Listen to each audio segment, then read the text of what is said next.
can you drink like a normal human being, or is it you have to like? I'm a real boy. No, I was able to actually handle my alcohol okay. Those troughs are chest level with me, and there's nothing else. There's not like a shitter's out of order, but it's a trough. If I see a drain on the floor, it's on. It's that drain is there. I'm sorry. This is going to be awkward for everyone. I could either dribble on their shoes or piss in the drain. What's going on, everybody? Welcome back to the IGLOOSIVE podcast. I am here today with a good friend of mine. Y'all give it up for Clinton Shorter in the house. Woo! What's up, everybody?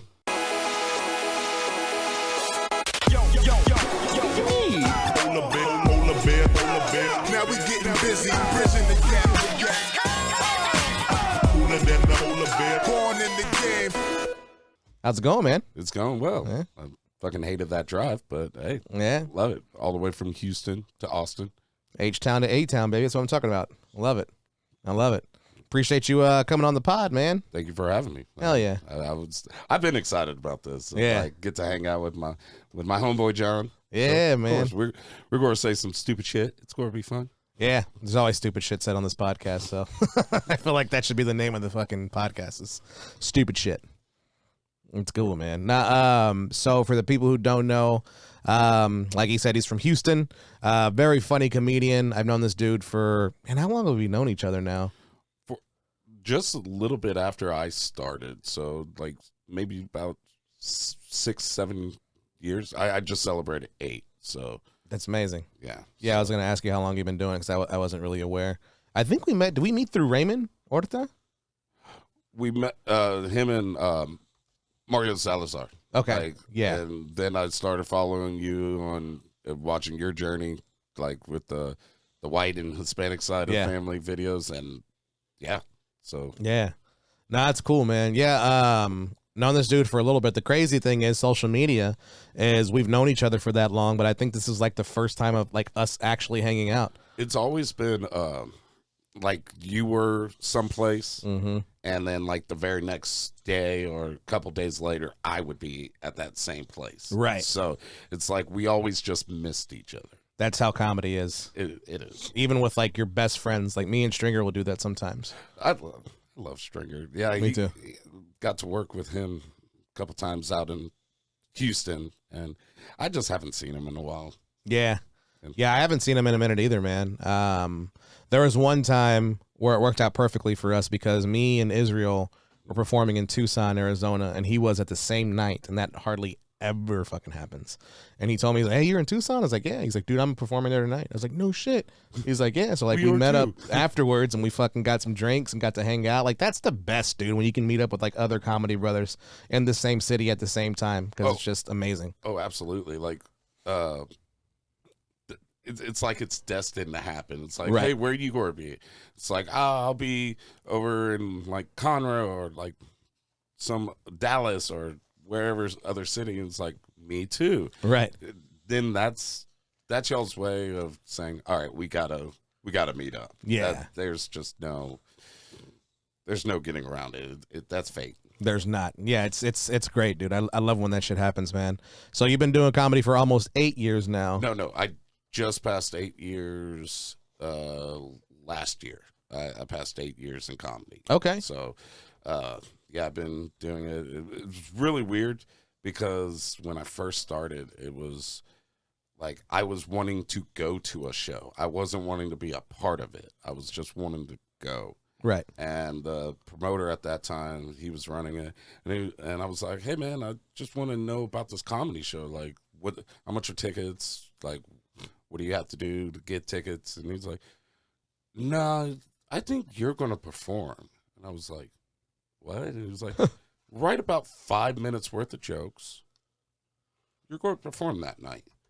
And I was like, oh, shit. So I just did all the like jokes I've been telling people about shit that's gone on in my life. And then I went and did it. And then the other comics were like, hey, come to this mic tomorrow and do that same. And then they're like, and on Friday, come to this mic. And it just like snowballed. And I was like, oh shit, I kind of like this shit. That's crazy. So 8 years later, I'm still doing it. That's insane. So you just kind of like got thrown into the circuit. Yeah, I mean, I wrote that 5 minutes, and like I was so nervous that night because it was an open mic / showcase at the end. Like they had a couple paid spots for the comics at the end, and I was like the last open micer, but I brought everyone because it was like Right. for a show, and I was so nervous. Like they put a tray of drinks in front of me, and they were like, "You can pass these out," but instead I just took all the shots. So there was like 12 shots on the tray. So I was like, "Nah, man, I'm too nervous." And I just knocked back 12 shots. Holy shit. And I went up with a piece of paper. There's a recording of it somewhere. Oh, that and sounds fucking amazing. God, I don't want to see it. But I went up there and I did my jokes, and I'm like, cool. But all the adrenaline was still in me, so I was like, I'm not drunk. This is awesome. I don't feel it. Yeah. As soon as I got off stage, it hit so hard. Like, you would not have believed that I was just on stage and I was getting laughs and stuff. Right. You would have. I didn't even understand myself. It was so bad. I was so drunk that night afterwards that I actually called into my job the next day.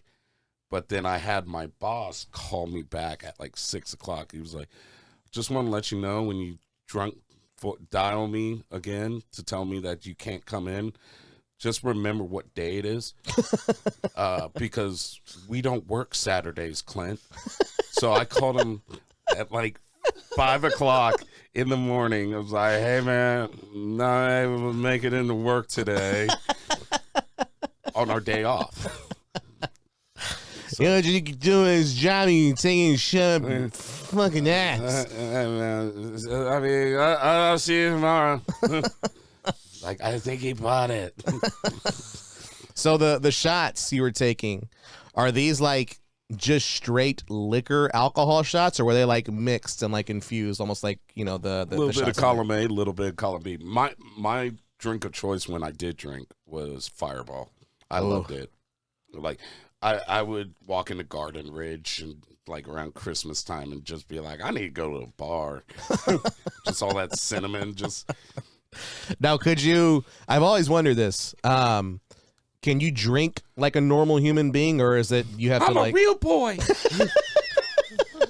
No, I was able to actually handle my alcohol okay. I mean, I went round for round with a couple people, and then there were moments I went round for round with a couple people, and I failed miserably. Yeah. Like third or fourth shot in, I'm done. Like, Yeah. But back then, there were times when some big dude was like, "Hey, man, we'll go shot for shot," and like I went into some bars with only $20. Leaving the bar completely annihilated drunk, and somehow left with 30. That, like, there were times people were just like, I walked into one and this dude like pointed at me, pulled up a stool next to him, and he's like, "Whatever he wants is on me." And I was like, "Oh man, like, thank you, Yeah. cool." And then he was like, "Shot for shot, shot for shot," and I don't remember anything. I just remember walking into that place, seeing the guy like pat the seat, and I was like, "Yeah." And I remember going home by myself, so it wasn't like he roofied me or anything, Right. because everyone's Amber Alert would have went off. Nice. I like it. It's fucking great. I always wondered ever since I watched Bad Santa, when when Billy Bob Thornton and that dude are sitting there and they're drinking. Mm-hmm. He's like, "You can't drink for shit," and he's like, "I weigh 90 pounds, you dick." No, I weigh 90 pounds and one ass cheek. I really do. Like, I don't know. It was just like God gifted me the ability to not get drunk that quick. Like, because I mean, I've been able to drink with some of the best, but then there have been times, like I said, like I couldn't handle my alcohol worth a damn. I can only imagine you drinking like a person under the table and how much their friends would fucking rip on them so hard. Like, you can't outdrink this motherfucker. I would drink. I drank like one or two people under the table, but they still were eye level with me because I was always also under the table, but that was just me getting off the bar stool. That's fucking great. I definitely want to talk about that and kind of get into the whole aspect of being a little person in comedy. I'm sure that because you have that kind of to your advantage to make people laugh, but at the same time, I'm sure that you've faced a lot of fucking hardships with it as well. What's like one of the hardest things that you've ever had to overcome with comedy, with being like the little person? Do you think there's any kind of hardship, or do you think it's more of a handicap that you roll with and that you have fun with? There are some hardships, obviously. Like, some people just don't take you seriously. Like, I have obviously a lot of short jokes, but there's stories in my life, like how we were discussing, like, I tell a short, like, I was about to say I tell a short story. But I'll tell something that happened to me as a kid or in my past or something that I'm like, okay, I know this shit's funny. Right. And, like, people are like, oh, it's just short jokes. And I'm just like, no, it's a joke for me. Right. And, yeah, it has to do with my dwarfism, but it's not necessarily all about being short. It's like stupid shit that has happened to me. Like, I got pulled over to do a field sobriety test, and like, that shit was hard. I'm a horrible test taker, and I tell the joke, like, how, like, in my joke, I would say, like, I told the officer, yeah, due to my dwarfism, I can't do these tests. That was a legit, like, I did get pulled over and made to do a field sobriety test, and a lot of the shit I said that I remember was due to my dwarfism.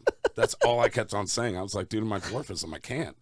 And he was like, okay, like, do this test. I was like, due to my dwarfism, I can't. And I just started seeing a repeating pattern. So, yeah, like, it's helped me in comedy. Yeah. And it's kind of hurt at the same time. But yeah, the help has gotten, it's way more. I'm sure. And especially, like, being a comedian, I think that's the most beautiful thing about being a comedian is we can take anything that's like negative and turn it into a positive and make it funny. Okay. You know? And I think that's to me, that's the most beautiful thing about comedy, because I've always been able to joke about my weight and being overweight. And then, of course, the half white, half Hispanic thing. Like, I didn't think that I was ever going to blow up that big. And it did. And that's definitely not a negative. And if anything, it was just hilarious. But me being fat, I always would take that and make others laugh because I saw Chris Farley do it. Yeah. And that was like, oh, dude, this guy we can do this. This is fucking great. Yeah. And then that's how I really fell in love with comedy, is because of that. And like, he's became a friend, but one of my comedic idols, Brad Williams. Yes. Like, him talking about it.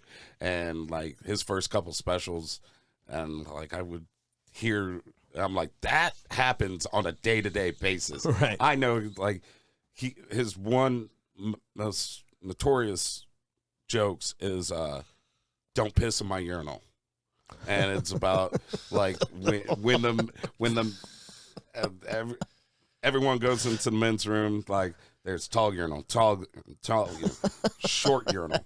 And I never thought of that. Yeah. No, like, this one, okay, I was at a Astros game just recently, and I had to go to the restroom right before we were leaving.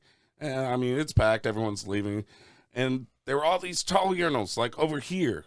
And I was waiting in line for the small urinal. There's only one. Yeah. So I was waiting in line, and I was just like, okay, like, when this guy's done, this 6'7" motherfucker came, walked right up as soon as I was, like, walking towards it. Yeah. And he just starts peeing. I'm just like, you tall motherfucker. and one of the guys washing his hands turned around and was like, This is Brad Williams moment right here, if I've ever saw one. And it made me fucking laugh so hard. And I was like, yeah, I know. I wish he was here to say some shit. Right. Like, should tell that 6'7", hey man, you want to fucking hold me up so I can pee in a regular urinal, you dick? Oh, there are times when, like, if there's a drain on the floor, and like some venues have like those troughs. Those troughs are chest level with me, and there's nothing else. There's not a like a shitter's out of order, but it's a trough. If I see a drain on the floor, it's on. It's that drain is there. I'm sorry, this is going to be awkward for everyone, but it's got to happen. I could either dribble on their shoes or piss in the drain. I just see a mental picture of you like climbing up on the trough and like just pulling your dick out and just fucking peeing and walking in and seeing like, whoa, hey, what the fuck? I had crazy. A buddy, he was willing to like, he was like, as weird as it sounds, I'll get on my hands and knees. And then he had a think about it. He was like, I'll get on my hands and knees and you can step on my back. And I was like, no, because why are you about to be hands and knees and piss? Yeah. And he was like, yeah, I thought about that after I said it too. It's not happening. And he was like, best I can do is pick you up. Yeah. And I was like, nah, I just gotta. What if he starts like shaking though? Because like, dude, can you hurry? Like, you know, like you're fucking pissing everywhere. It's like doing planks. It's like, god damn, just deadlifting a dwarf. Fucking picking up a bag of cement just for fucking however long you can. Like, son of a bitch, hurry, dude. 40 pounds my ass. No, a lot of people actually, they think I'm so much lighter than I am. I'm a $180. You're 180? Are you fucking serious? At my heaviest, I was a $180. Oh, and shit. A lot of people, like, now I'm like 157. I'm starting to get back to the way, but people are like, God, you're a little, like, everyone calls me a little gordito. And the thing is, it's not so much fat. Like, it is fat, right? Don't get me wrong, but it's muscle, because 2 of your steps is like 15 of mine. Yeah. So like my calves and like glutes and all that fucking rock hard. Oh yeah. So just one of those, like, I weigh so much, and I hate it, but I love it when people are like, let me pick you up for a photo. I'm like, okay, I hope you injure your back now. Throw your fucking back Throw your fucking back out. Like, you're doing this for shits and giggles. I'm hoping you throw your back out. Dude, I would have never thought $150. Yeah. That's insanity. Fuck, dude. Yeah, I couldn't even imagine, like. That's just in one ass cheek. Not to mention the 20 pounds of dick, you know what I'm saying? Hey. My dick is like 5 inches from the ground. As long as I lay on my stomach. So Nice. Yeah. Fuck yeah. Well, I know that you've worked with some pretty big names. You had mentioned Brad Williams, which is, I'm sure was fucking amazing, like working with him, especially like watching him and being able to relate to him so much. That was so cool. Like, so when he's been nothing but absolutely great and to me in my career. Mm-hmm. He's given me opportunity after opportunity, and like I go out there and I do it, and he's like, great job, ready for the next one? I'm like, yes. Yeah, that's and awesome. then it all started with he needed a ride out to Corpus from Houston. Corpus was like raining bad, so no flights could get in. They had a detour to Houston, so one of the promoters out in Corpus reached out to the Houston comedy page and was like, hey, I need someone to pick up someone, bring them to Corpus. I failed geography. I didn't know where Corpus was. I thought, in my mind, I've only been to Corpus once. Yeah. And that was passing through. So I thought, oh shit, Corpus is just on the other side of Galveston, which I'm not wrong. Right. Yeah. But it's much further than yeah. Galveston. So I was like, hey man, I'll do it. And I didn't know who I was picking up. And everyone was like, oh, Clint, like, you did very well. Like, You're going to love it. I'm not going to ruin the surprise for you. Because I didn't know who I was picking up till he called me. Oh, that's It was dope. like, hey, this is Brad. I'm trying to reach Clint. I'm like, and I thought at first it was the comics fucking with me. Right. Like, I was like, oh, shut the fuck up. No, you're not. Yeah. And he was like, no, I am. I'm in Terminal D. And then I'm like pulling up to Terminal D. There he is. I'm like, oh shit, this is not a prank. This is real. This is really happening. And so like years later, my ex-wife and I go to see him at the Houston Improv.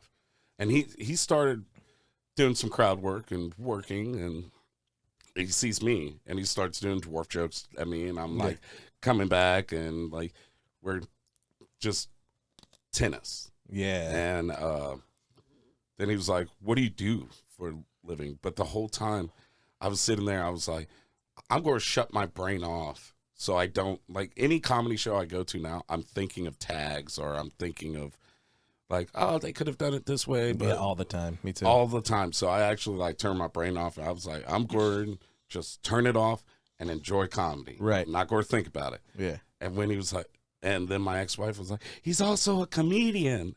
And I'm like, shit, I forgot. I am. And he was like, do you want to come up and do 5 minutes right now in front of a sold out audience at the Improv? Yeah. So I'm like, yes, please. Yes, I would like that very much. And I went out there, went on stage, did my 5 minutes, and I handed him back the microphone because he was sitting on stage watching. I handed him back and then he was like, where do you think you're going? Get back here. And like I walked back up on stage, and I'm like doing that nervous shuffle, like head down. It was like, look out in the crowd, and they turn on the house lights just a little bit. It was a standing ovation. No shit. Threw me the fuck off. I was like, what? All these people are the same height as us. We're on stage, Yeah. and they're the same height. Yeah. And he was like, holy shit. And like every time, every once in a while, he'll give me a call or message, or I'll message him, and it's been really good. And he's helped my career out a lot. So That's super dope, man. That's crazy that, like, I don't know, that just being on the spot like that, I don't think a lot of people can comprehend that. But being at a show and then somebody like, hey, you want to come up and do 5 minutes? Yeah. And not only during his set of the people that, like, everybody came to see him. Yeah, he already did 50 minutes. He was 50 minutes in. So it was like you were following. I was like, that was scary because and the whole time I'm sitting there, I'm like, did any of our jokes or premises, will it fuck that up? And right. Like we have no jokes or premises that are together. That's like, beautiful. So it worked out so damn well. No, that's great. It was scary, but it worked. And like, we still keep in touch. He's still booking me anytime he's in my town or a surrounding town. That's amazing. I couldn't thank him enough for it. It's really helped me. That's great, man. That's a beautiful story. I know that you also you did some stuff with Tom Segura and Christina P. Around the Christmas time, like the holidays, right? I was on Your Mom's House live Christmas edition, and if you've ever seen an episode of Your Mom's House, it gets pretty gnarly. Yeah, like, and that.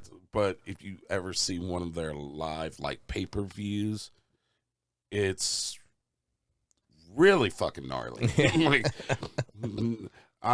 so they had me come out, and I thanked them so much because that was one of the coolest, funnest experience. sure. They had me on their Christmas special, and they dressed me up as baby Jesus. Like, they got a tablecloth, and they wrapped it around. Like, I was naked to my boxers, like, basically in this cloth diaper, and they had me be a prize for their producer, who is 1,000% Jewish. And they had me portray baby Jesus, and I was his prize for winning the game. But Jeez. Bobby Lee was also there, and it was so awkward because where I'm sitting, they have me in a manger with the fake straw, and so it was itchy as shit. But I'm sitting there, and I have to be completely still, and I cannot move because I would I would trip the camera Oh, that was yeah. supposed to be on me. And I'm looking at the exit door. The exit door is like right there. And I'm like looking straight at it. Bobby Lee's head pokes in the door. And I just, like, I didn't want to wave to him or anything Right. to like tell him no. But I kind of gave him like this. Yeah. And he just smiles and disappears. Not even 3 seconds later, that door busts open. Bobby Lee is completely butt-ass naked, walking around. Like, they are recording the live. This is live. This isn't, all right, take one, take two. This is live. This is streaming on the internet. And Bobby Lee, I've already seen Bobby Lee naked too many times. I think a lot of people have. And One time is too many times already. Exactly. Yeah. He just walks in and just starts strutting his stuff around, and he's behind the cameras, so no one can see him, but like no one can see him on the cameras, but the whole cast and crew are dying laughing because he's just like swinging his dick around, just walking butt ass naked. And we're all filming, and we're supposed to be like serious and kind of like, all right, we're filming. Right. And just naked little Asian man. That was fun. And then I came out as baby Jesus. And I remember reading some people's comments. They were like, what the fuck is with this section? Like, with this part of the show? Like, and like, why? I just saw some people like, why? And I was like, yeah, I feel like it was great. It was awesome, but I was like, the fact that you have to ask why when you know it's your mom's house and you know Tom Segura laughs at some fucked up shit is just dumb. Because I know that he was probably laughing his ass off the whole time, thinking about it, even like talking about it, and seeing you, and then putting the whole baby Jesus thing, and then seeing the comments probably made him laugh even fucking harder if he even looked at him. No, him and Christina were great, and like to see Bobby Lee almost throw up from seeing some fucked off shit. Like I was in the sound room with everyone else, and like we're trying to sit there and watch stuff. And then there were some videos, and like I took my cues from the guy who like made the video and like set it up. Yeah. And he's like, every once in a while he goes to turn and press. I took that as my okay. Don't look. I had to look away. If he's looking away, right? He had to find these videos. Yeah. I can't do that. Yeah. Because there were some where I went, I'm fine. And they're like, please, not near the soundboard. And I was like, yeah. Can we stop watching this particular video? Right. And people, I saw the comments, and they're like, man, this stuff is fucking awesome. I'm like, y'all are not invited to my birthday party. That's his people, man. I fucking love it though. I love that he has a niche, and it's fucking just hilarious. I think it's so funny, dude. Another person you met that I saw that you posted about was Wee Man, right? Didn't you get to meet him? Yes. Okay. Since Jackass came out, and that was early 2000s. Yeah. I want to say like it was either late 90s, early 2000s. My neighbor, my best friend, we've been best friends for over like 29 years. We were best friends since we were kids, toddlers. His mom was a nurse and his dad worked during the day. So he had the house to himself, but he was next door. So my mom was like, yeah, you can go over there. Just make sure y'all behave. All we did was watch Jackass with no parents around, and we were kids. So like if a parent walked in, they would have whipped our ass. Right. So my nickname became Wee Man for the longest time. Like that, there are still people to this day who call me Wee Man as a nickname. And so he was having a meeting. I had a friend reach out to me and was like, you better be going to this. If not, I will hate you forever. And I looked at it, and it was the opening of his restaurant out in like Montgomery, which is only an hour away from me. Right. I was like, oh, fuck yeah, I'm going to go meet him. Yeah. And so I don't know what kind of attendance will be at this restaurant. I mean, I've been a fan of the show for years and years. Right. I didn't know if it was going to be out the door, if he was just going to be there for an hour, what. So I got there early. Mm-hmm. Like, it started at 11. I got there at 10:30. No one was there. Oh, shit. Like, no one. It was like the restaurant opened at 11. I just wanted to get there to make sure, hey, if the line was long, I got a spot. Yeah. Everyone of that restaurant, of Chronic Tacos, came out applauding. They came out to my car, and they were like, hey, man, glad you make it. Where's everyone else? And I'm sitting here like, I hope they're coming. Right. And they're like, oh, okay, so it's just you. I'm like, I'm thinking someone's in my back seat that's not supposed to be there. Like, yeah, it's just me. Yes, they did. They thought you were... They were like, oh, well, hey, we got the autograph booth and everything, like, set up. And I was like, okay. And that's when it started clicking with me. I was like, y'all know I'm not him. And one of the cashiers or whoever, like, hit his buddy to see, I told you he wasn't him. And they were like, and like the manager of the restaurant who has to do like business meetings with Wee Man. Yeah. Legitimately thought I was fucking Wee Man. And so he was sitting there and I'm like, how in the fuck did y'all get us confused? I'm like redhead, Right. beard. He's clean shaven, shaved head, Right. black hair. Like, no, it's fine. Like, yes, I'm Wee Man. But it was so weird because I'm sitting there, I'm like, I'm not him. And they're like, oh, well, would you like to come in and get a free meal on us? Yeah, I bet, and I'm motherfucker. like, absolutely. I want free fucking tacos.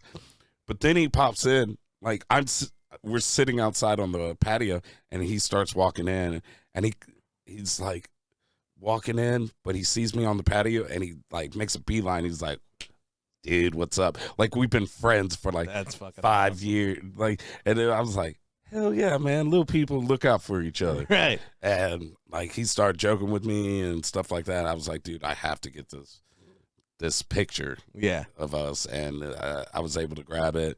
And he was like, do you want me to sign in anything? I'm like, you already know you're signing shit. Like, Right. yes, just go ahead and put it there. Like, so I got to meet him, and he started talking about old Jackass days. And I was like, yeah, I remember this skit that y'all did.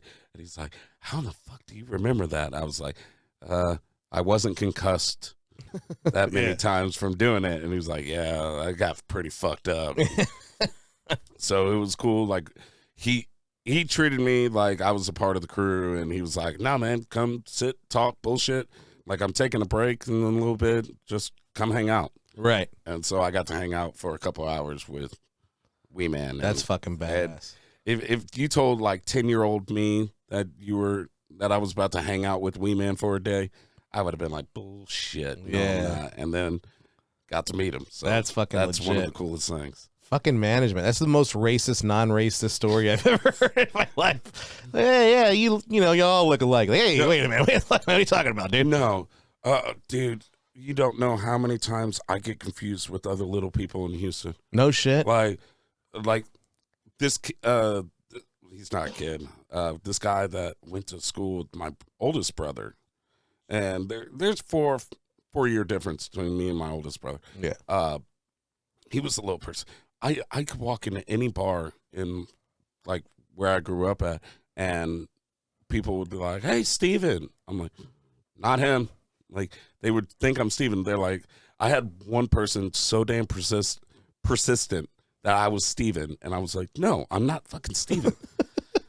and another thing is, I get the whole like people thinking we know each other. We all know each other. Yeah. And I got really pissed off at one person. They were like, hey, my friend, she knows a little person. You may know her. And that day, I don't know why that set me off, but it did. It was just like I was cussing them out, and I felt like a dick. Yeah. I was like, you know what? Just because we're little people doesn't mean we all fucking know each other. You're kind of a dick for assuming that. So I really hope you have a shit day, and just like you're a shit person. And they were like, I remembered the last name. Is it this? I'm like, oh shit, I do know them. I was like, yeah, actually, no, I do know them. They probably felt like shit when you told them that. Oh yeah, I felt like an asshole. But They didn't feel like shit when you were like, hey, everybody knows everybody. did, but they were like, I'm sorry to offend, but I just like you looked familiar, and they brought up a picture of me, and at first I was like, God, I'm sorry. There's no coming back. It was like, yeah, I was kind of a dick right there. Can I take you and buy some tacos at this restaurant that mistook me? Weave in. Yeah, can we go to the taco spot? They like little people there too. Yeah, they think I'm Wee Man. We'll fucking get free food. Don't worry about it. Hey, that's the shit. Fucking just go to that restaurant and just act like you're Wee Man. Just go to that restaurant, wear aviators, wear his shirt, and literally get free meals all the fucking time. If you're ever hurting for money, just fucking go, hey, what's up, guys? Yeah, oh, shit, he's here. Yeah. Hey guys, I'm going to go around back and make my own. Don't worry about it. Just skateboard up. They'll never fucking assume anything. Where are the gloves?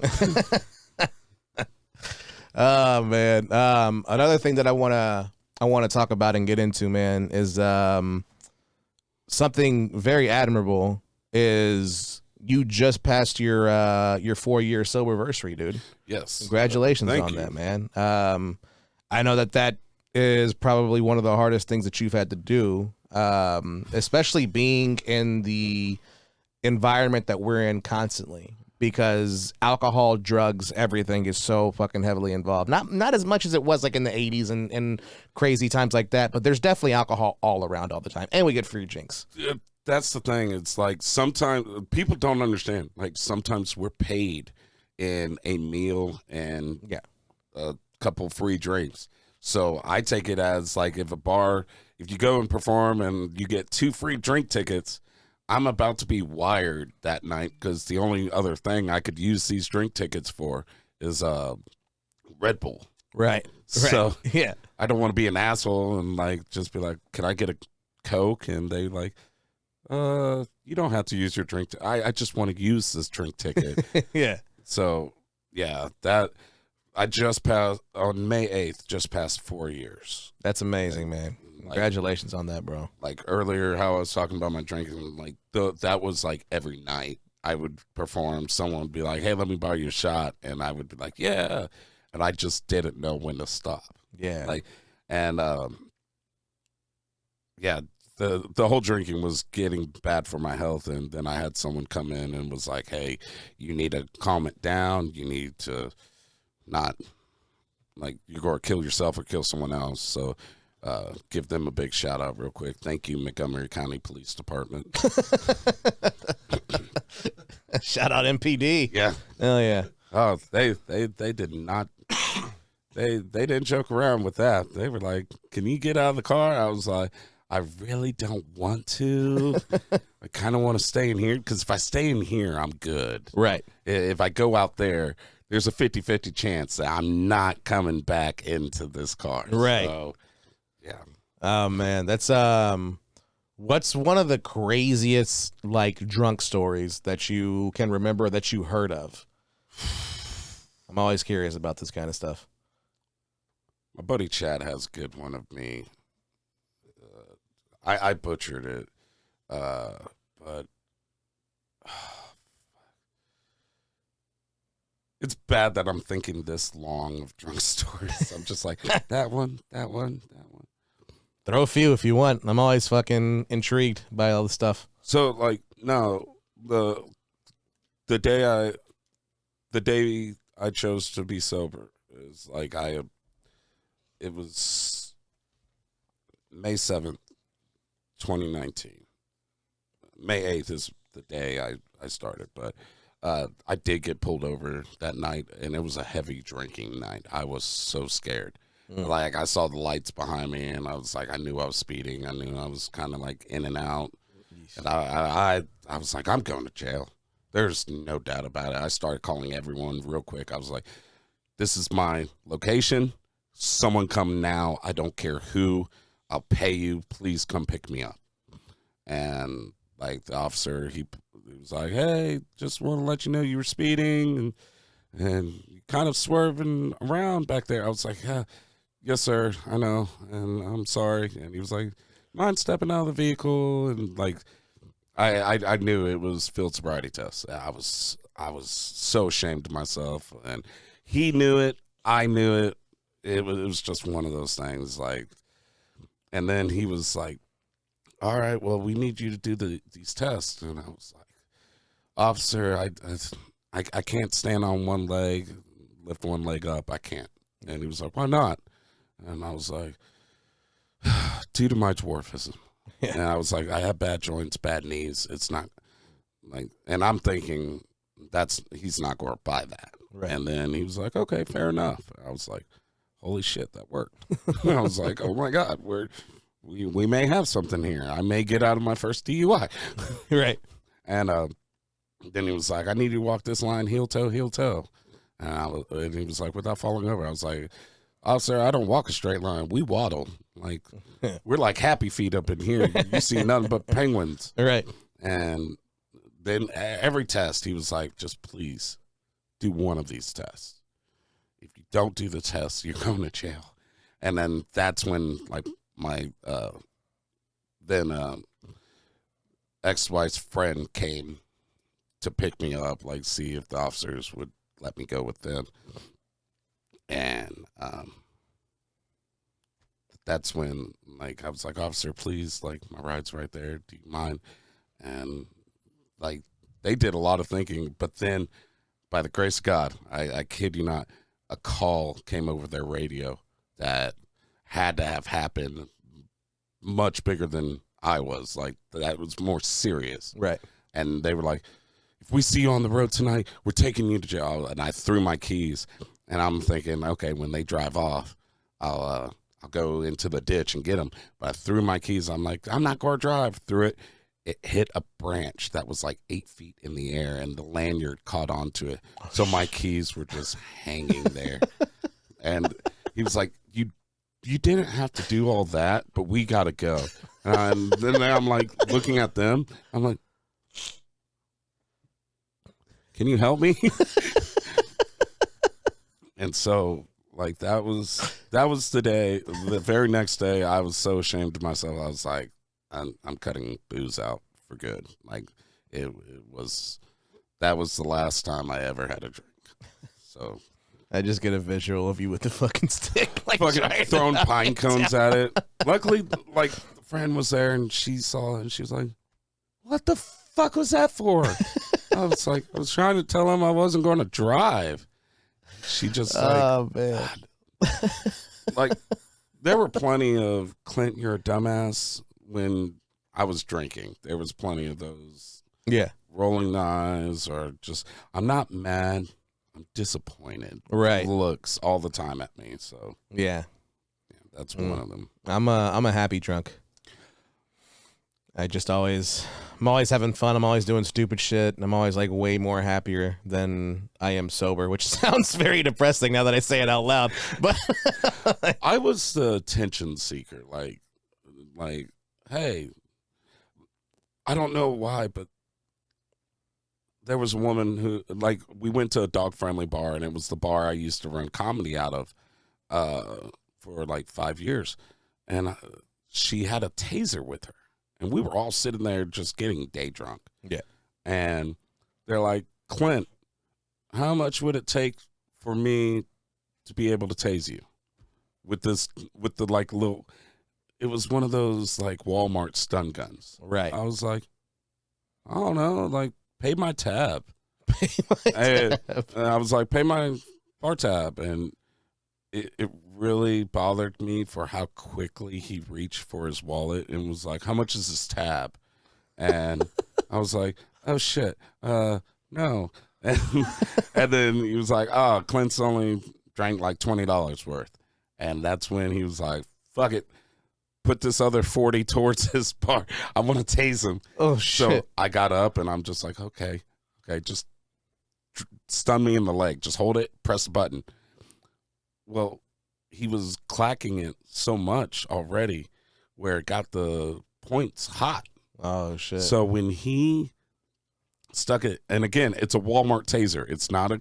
Yeah. So when he pressed it, I jolted forward, so the prods stuck in my leg, but the buttons got stuck on. Shit. So it was just like clack, clack, clack, clack, and no one was holding it.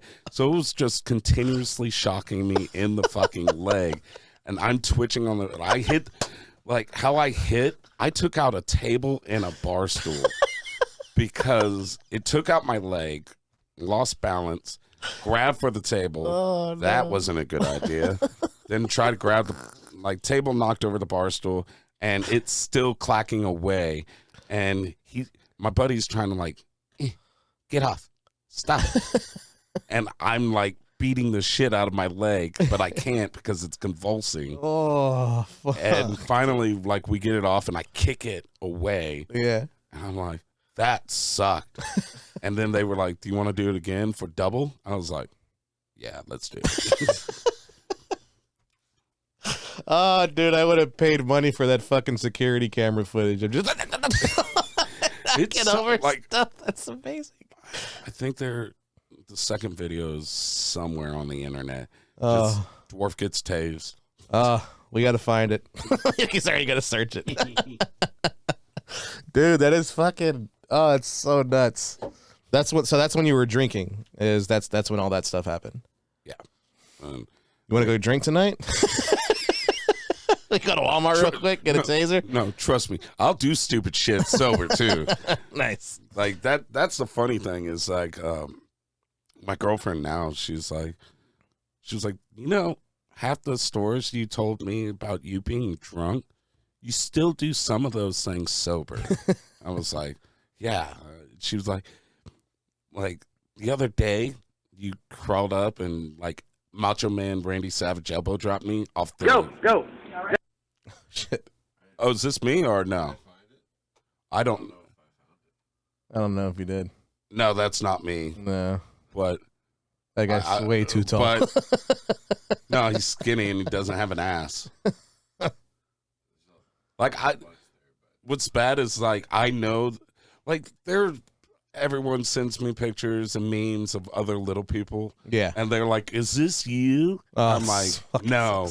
Yeah, what's bad is I could pick my ass, cover the back of my head, just show asses. Yeah. I'm like, that's me. Right there. Not even have to recognize the clothes. I'm like, ass like Nicki Minaj, legs like an 8-year-old. Dude, I definitely have a fucking dwarf ass. My ass is so fucking round and weird, and it's really weird when there's some I don't know how to react when I have ladies saying, I wish I had an ass like that. I'm like I've gotten the same shit. I swear. I've gotten the same shit. Damn, I wish I had your ass. I wish you did too, so I didn't fucking have it on me. That'd be great. Yeah, what's so standing up, obviously there's a height difference. Sitting down, it's because my ass is just so cushioned that we're about the same heights sitting down. We are actually. That's crazy. Yeah. Except my feet. Then, oh wait, this for Israel, by the way. Gotta kick the legs. He's gonna lose his shit again. That's so great. Yeah, so it's fucking awesome. That was always the weird part. Kevin Hart made a bit about this, but I would always be at a bar and I would swing around in the chair to see who's here and whatnot. I would be sitting at a bar and someone would come by and be like, hey, start talking, and I would just be sitting there kicking my legs on the bar stool, just and I'm just yeah, that shit's not manly. Right. That's it doesn't work. Yeah. I can only imagine when you were drinking going into a bar, drunk dudes seeing you probably lost their shit. Like, oh shit, hey man, come over here, come sit with us. I got you a drink. Let me buy you a drink. Like they were buying more drinks for you probably than like beautiful women. I could definitely see that. They're telling like women like, no, get away with it. He's our dwarf. There were times that like being in the bar scene, like now I'm happy I'm not. I'm a performer. I go into the bars, but back then when I was single, it was like people would look at me and like bucket list, and I had no shame when I was drinking. Yeah, and then I would wake up and I'm like, I felt like the woman off of Game of Thrones, like shame, shame, ding, ding, ding. But they would just some would just say, this is a bucket list item for me. There's nothing more, and I would be like, okay, this is me drunk. I don't care. Right. As long as we get Whataburger after. Right. So what would the ladies do with you? What was the bucket list? Like what was on their bucket list? They wanted to have sex with a little person. No shit. Yeah. Did you make it happen for them? Make their dreams come true? Dude, mark it off. I did it so much. Like John Cena has done so many Make-A-Wish. He's like their all-time leader. I'm at least somewhere on that, like top 20. Like somewhere on that Make-A-Wish. Zach, pull up the John Cena meme. Just put John Cena dancing meme. That's literally how I see you after every time you get done having sex with a girl. That is no, not even that. It's a whole meme that went viral. Yeah, that one right there. Oh God. Bring it up on YouTube though, because you have to watch the video for it. It's so fucking good. That's literally. Go to YouTube. Oh, hey. All right, it's working. Go to YouTube and put John Cena dancing meme because the song that they have with it is just fucking perfect. It's so fucking good. Yeah, I'll do that. That's how I see you dance. That's fucking crazy. That's so badass that you would just like the bucket list. I kid you not, the quickest I've ever gone into a bar and left the bar was 5 minutes. Really? Kid you not. There was this woman who was infatuated with me, like, and she, anytime I was around, she was at my hip, like, and I remember walking into a bar and immediately walking right back out. Let's rate these women. Scale 1 to 10. What were they usually? Hey, you know what? Oh yeah, never mind. Your girl's probably gonna watch us. Let's not. Well, we can't all be winners. Yeah. I mean, and out of respect. All right, we'll leave it at that. Guess what I'm saying? Is it? That's you after having. All right, it's working. All right, good. Here we go. You'll guess what I'm saying. Right, I'm gonna get a better version of this clip. Yeah, no, there's one with like an actual like a green screen behind them. Like that's that one.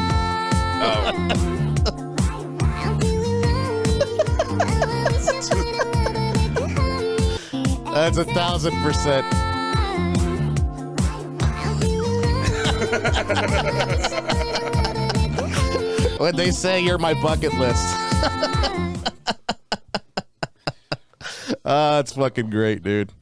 Another thing that I wanted to ask you about this, because I know there are a lot of people who are battling alcohol addiction and getting drunk all the time.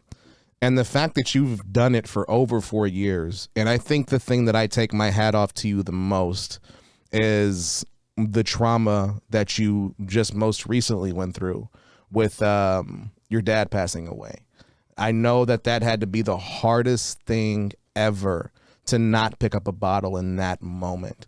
What went through, like, how did you stay strong through all of that, man? Because I can only imagine, like, I can't even imagine what it would be like to lose my father, because my father's everything to me, like I know he was to you. And to be sober for that long, me personally, I feel like I would be weak and just say, fuck this, and I'd pick up a bottle. I kid you not. I first and foremost, with my sobriety, I've had one of the most, like, the absolute greatest support system ever. Family, people keeping me in check. Like I have a bad day and I'm just like, I'll think and I'll be like, man, I really want a shot of whiskey right now. I feel like I need a shot of whiskey right now. And I'm just like looking at the bottles and I have like a buddy, because to me, I've lived my like whole adult life in bars. I've worked at a bar since I was like 16. I've worked in bars. I've like been around bars. So to me, that's a second home. Yeah. Like, so it doesn't matter if I'm drinking or not. It's just one of those things. Like, I feel at home if I don't, like, if I need to get out a bar just to hang out. Like, they got energy drinks. They got soda. They got just that atmosphere. Right. But during that time, I mean, the divorce was just finalized. My divorce was just finalized. And then, I mean, that each comic, like, they deal with their own shit. Like, the people with depression, anxiety, any mental health deals, they deal with it. Like me, I was in a very dark place at that time because of the divorce. I lost my house. I had to move back in with family, and I didn't have shit for anything. Yeah. And then to find out, like me getting that call that dad passed, I was ready. Like I was ready to drown in alcohol. I was ready to. If the liquor stores were open, I would have been there, because that shit just it damn near killed me. Yeah. And so I had great support, and I had people reminding me like, hey, you got this far. Like, I understand things fucking suck right now, but just keep being strong. And at that time, all I heard in my dad, I heard my dad's voice in my head. And any big sobriety milestone, I would text him, because he was also sober. Oh, really? He was sober since February of 2009. Wow. He had a bad drinking issue. And so any of my milestones or accomplishments of my sobriety journey, I would tell him. I would be like, hey, what did you do for this? What did you do for that? And like, and every damn time I would be like, hey, it was 1 month, 3 months, 10 months, a year, 2 years, 3. And he would say the same thing every time. He was like, okay, get up tomorrow and do it all over again. Keep it going. Wow. And so that has always been like, just give it one more day. Yeah. And that's what my dad always said. It's just like, all right, get up, do it again tomorrow.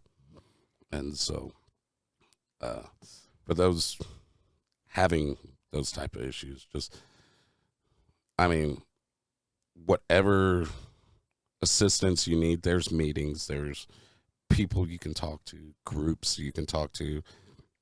I've, again, had one of the best support systems, but just also my dad in my head telling me, take it one more day. Yeah.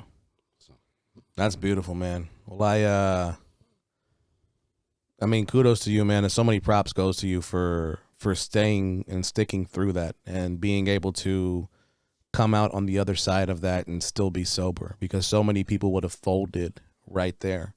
And I think that's also something that you can take with you into the future, you know, of like, when you do want to drink, you can use that. Like, man, I didn't drink when my dad passed. Like, this isn't nothing. I didn't drink when ex-wife left. I didn't drink with dad passing. I didn't drink when the Astros lost the fucking World Series a couple of years back. Like, I'm good.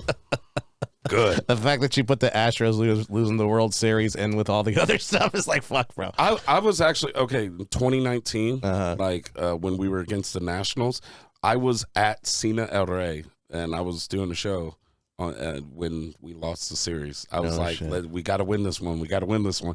And, like, we lost, and I got brought up on stage. So I didn't I love that room. I love the promoters. Everyone out there is so damn great.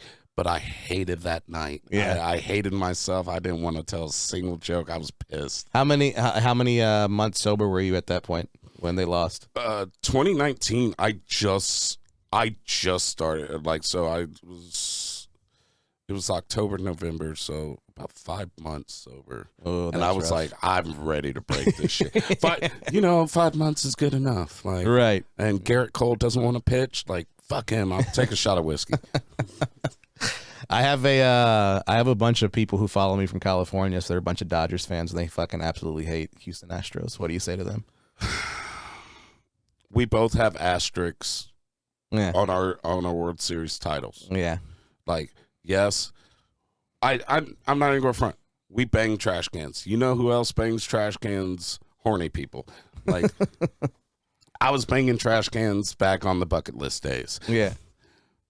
They have an asterisk because Just got that. you just got it. trash Thank cans you. At the bucket list days. All right, so we just rated those girls. Okay.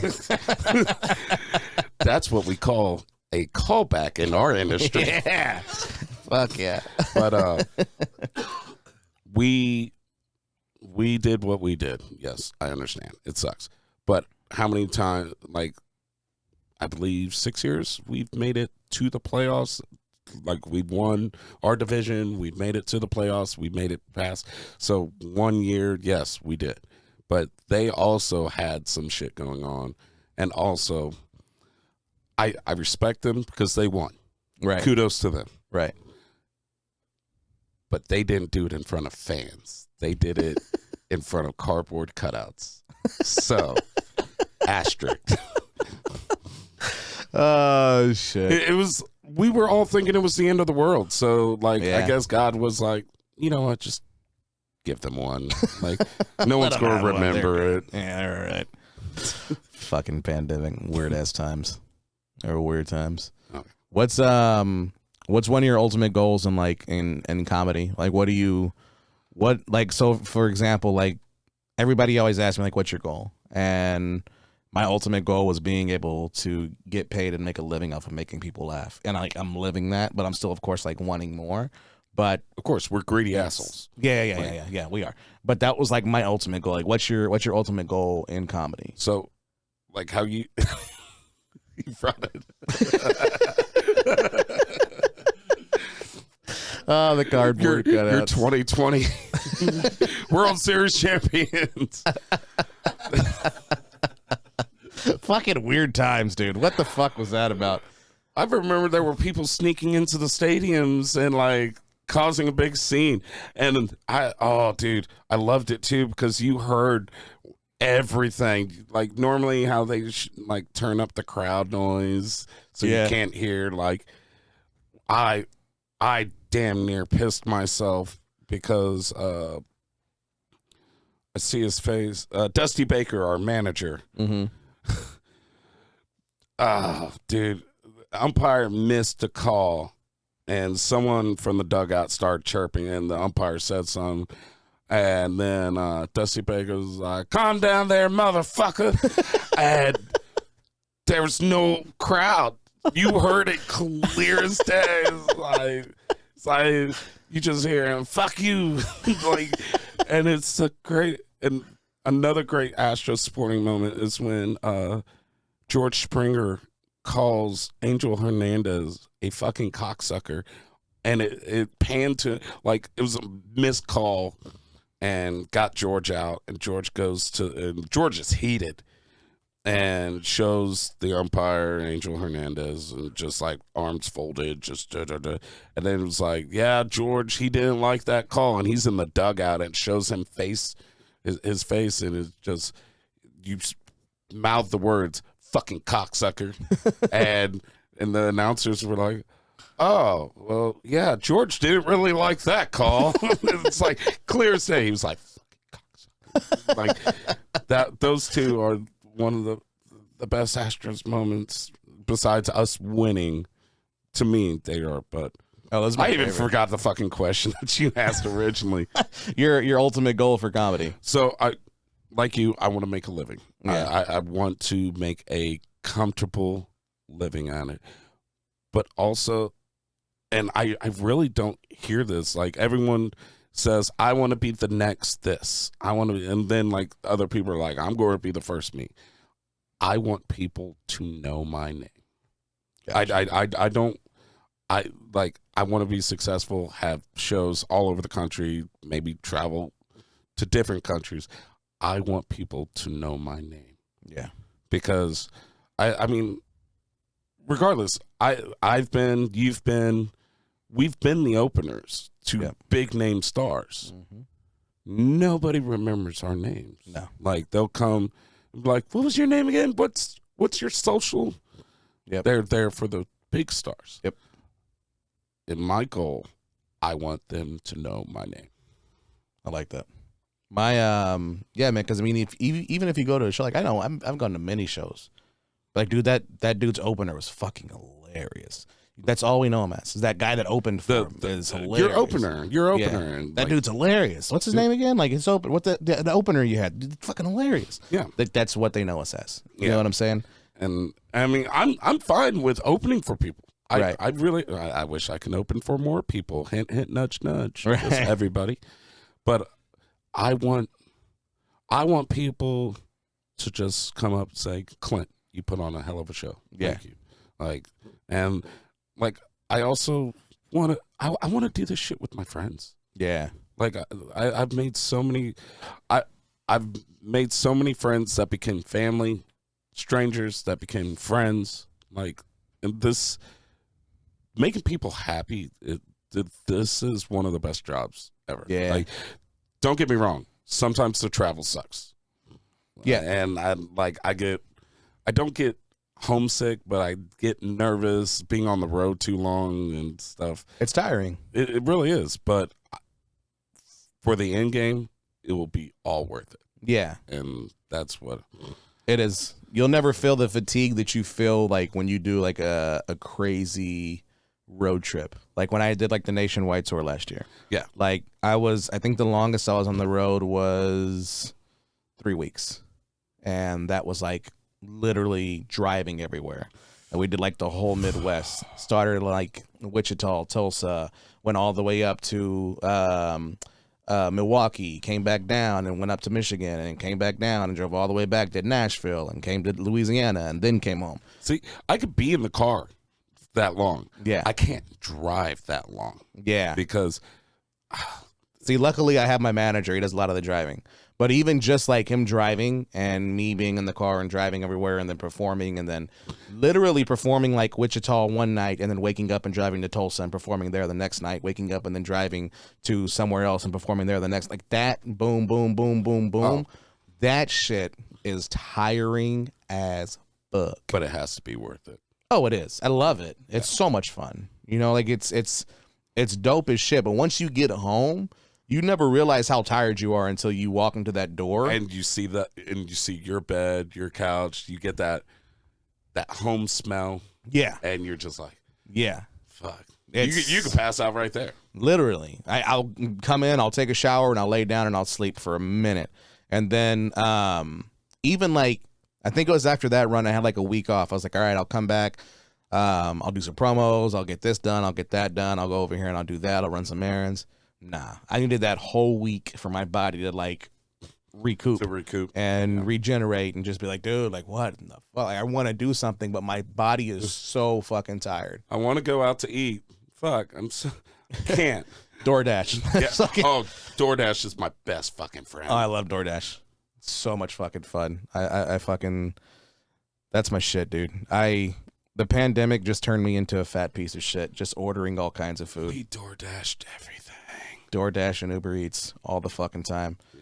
And then we got the 7-Eleven started delivering, and then we started doing like Ices and Sour Patch Kids and shit like that. Yeah. Just the snacks and the munchies. The fat, and it's such a fat like thing to do because like they put your food there and like you open it and you grab it and you close the door. Yeah. Like that's such the fattest piece of shit thing to do. You had a dog door just like yeah, dude, like it's like what the fuck. Oh, it's I wish so I had weird. a dog door because I would have just like poked my head out and like hey. I always wait for the DoorDash driver to leave. Because like I'll just sit there and I'll look and be like, all right, they're gone. I can grab my food. Because no shame. There was like with DoorDash, like I used to do the grocery shopping delivery. Yeah, Instacart. The other one, Favor. Oh, okay. So we would have to lug all their shit to the door, and we would have to take a picture and stuff.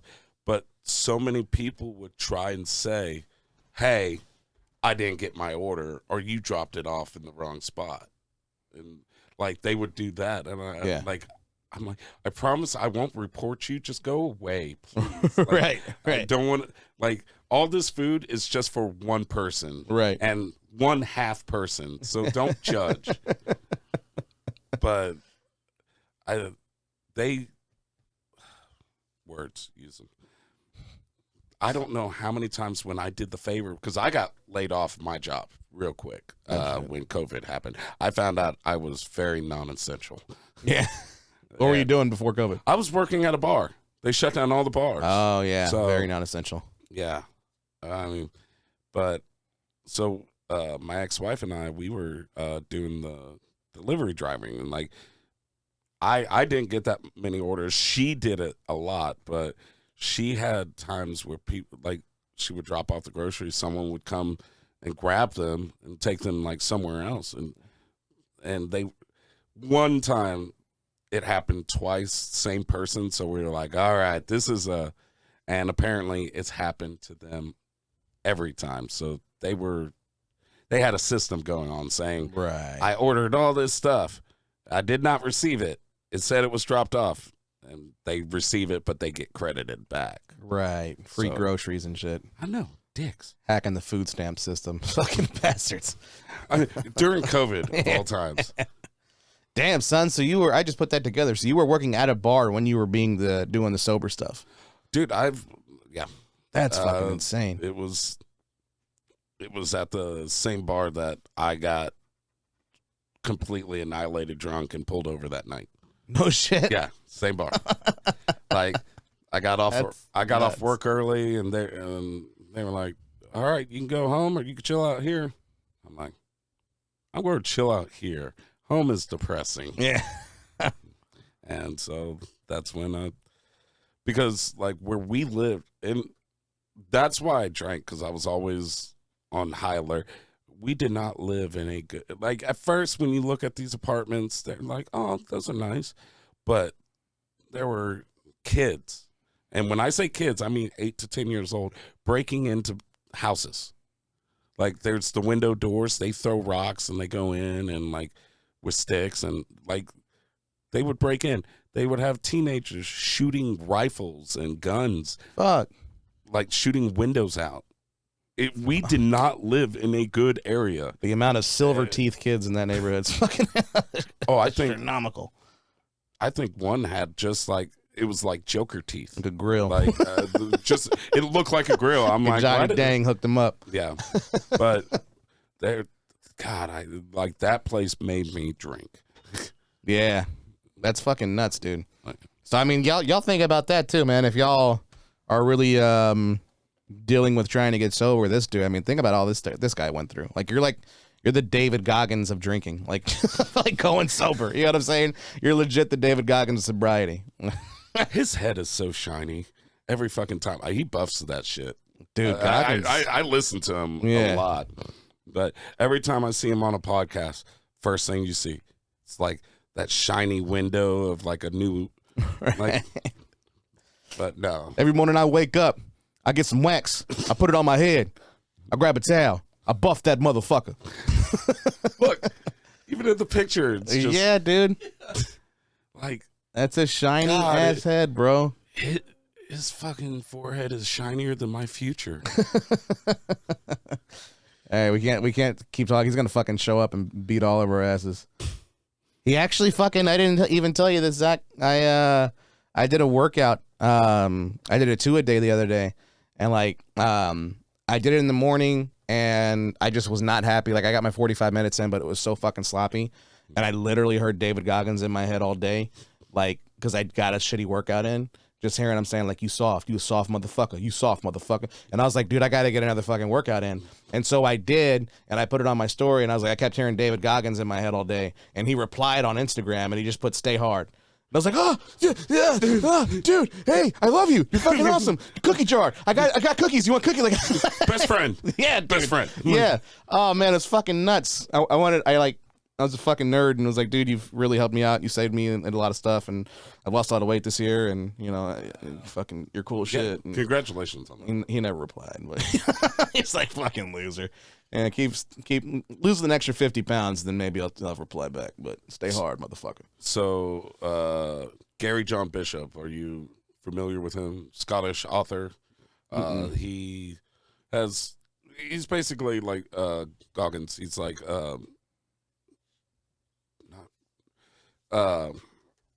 mentally, like he'll I'm trying to think of the damn word. Gary John Bishop.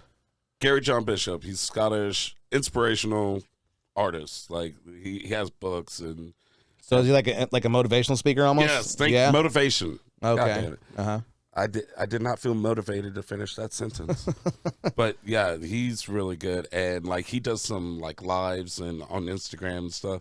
And he was like, yeah, I'll take some questions and stuff like that. And I have all his books. Yeah. And he's like, oh, let's see if we have Clinton Shorter. And I went, I was like, he said my name. Yeah. And that's like, legit. No, he's sold millions of books, and like all his books are really good. That's legit.